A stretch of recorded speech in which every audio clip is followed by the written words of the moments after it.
মিরপুরের উইকেটকে আর ধানক্ষেত বলার কোনো সুযোগই নাই, কারণ মিরপুরের উইকেট অভাবনীয় একটা কাজ করে ফেলেছে।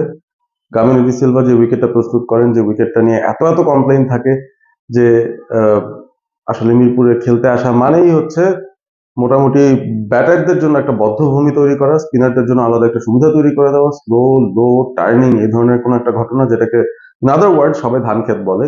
কিন্তু ইদানিং কালে আমরা কিন্তু দেখছি মিরপুরের এই উইকেটগুলোর আচরণে খানিকটা পরিবর্তন এসেছে, এবং পরিবর্তনটা বেশ পজিটিভ বলা যায়। কারণ আপনি যদি এবারে বিপিএলটা নোটিস করেন, সেখানে কিন্তু 200-র উপর রান হয়েছে বেশ কয়েকবার। ইভেন নকআউট পর্বের ম্যাচগুলোতেও বেশ ভালো ভালো রান হয়েছে, উইকেটটা প্রপার ছিল।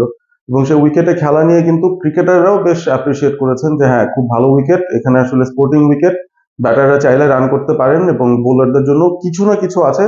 এবং একটা চ্যালেঞ্জ বোলারদের জন্য তৈরি হচ্ছে নতুন মিরপুরের এই উইকেটে বোলিং করতে।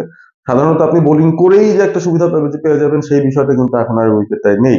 এবং তার আরো একটা চাক্ষুষ প্রমাণ আমরা দেখলাম এবারে ঢাকা প্রিমিয়ার ডিভিশন ক্রিকেট লিগে, যেখানে লিস্ট এ ক্রিকেটে বাংলাদেশের ক্রিকেট ইতিহাসে সর্বপ্রথম 400 রানের একটা দলীয় স্কোর অর্জন করা গেছে, এবং সেই রানটা করেছে প্রাইম ব্যাংক ক্রিকেট ক্লাব। এবং সেই ম্যাচটাতে তারা 422 রান করেছে দিনের ম্যাচটাতে, এবং আগে ব্যাট করে এই রানটা তারা করেছে, যেখানে সাধারণত সকালবেলা একটু ময়েশ্চারও থাকে। তো এরকম একটা উইকেট যেখানে 422 রান হয়েছে, অবভিয়াসলি আপনি বলতে পারেন না যে এই মিরপুরের উইকেটটা আসলে টিপিক্যাল 2-3 বছর আগের মিরপুরের উইকেট। সুতরাং উইকেটের পরিবর্তন হয়েছে, এটা আপনাকে স্বীকার করতেই হবে।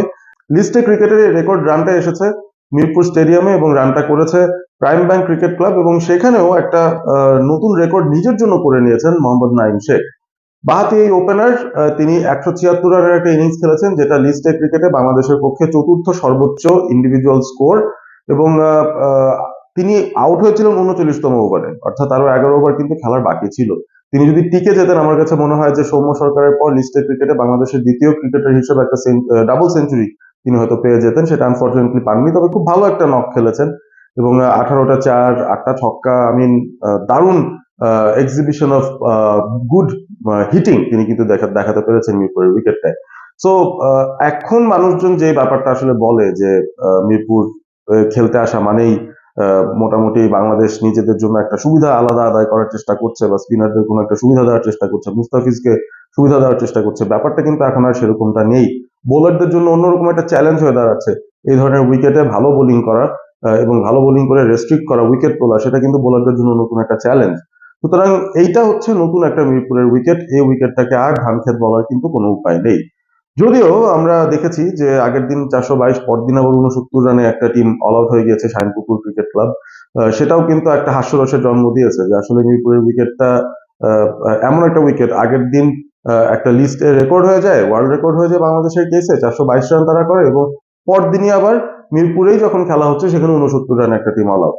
তো উইকেটটাকে খুব বেশি দোষার সুযোগ সেখানে নেই। আমার মনে হয় স্কিলের ইমপ্রুভমেন্ট করার পাশাপাশি আমরা যদি কনসিস্টেন্টলি আসলে অ্যাগ্রেসিভ মাইন্ডসেটের ক্রিকেটটা আমরা খেলতে চাই হোয়াইট বলে, আমার মনে হয় এই ধরনের রানস যে কোনো উইকেটে আসবে। এবং মিরপুরের উইকেট যদি ইমপ্রুভ করছে, এই ধরনের উইকেটেও আসলে ওই মাইন্ডসেট দিয়ে না খেলে প্রপার একটা মাইন্ডসেটে যদি খেলতে নামে ক্রিকেটাররা, আই থিঙ্ক এখান থেকেও খুব ভালো ভালো কিছু পারফরমেন্সেস আমরা সামনের দিনগুলোতেও দেখবো। Dhaka premier division cricket league যেহেতু চলছে, মিরপুরে বেশ কয়েকটা ম্যাচ আমরা সামনে আরো দেখতে পাবো, এবং সেখান থেকে আরো প্রমাণ পেয়ে যাব আমরা যে মিরপুর কি আদতেই সেই ধান ক্ষেত ক্যাটাগরি থেকে বেরিয়ে আসতে পেরেছে কিনা। সঙ্গে রয়েছেন অল স্পোর্ট এবিপির।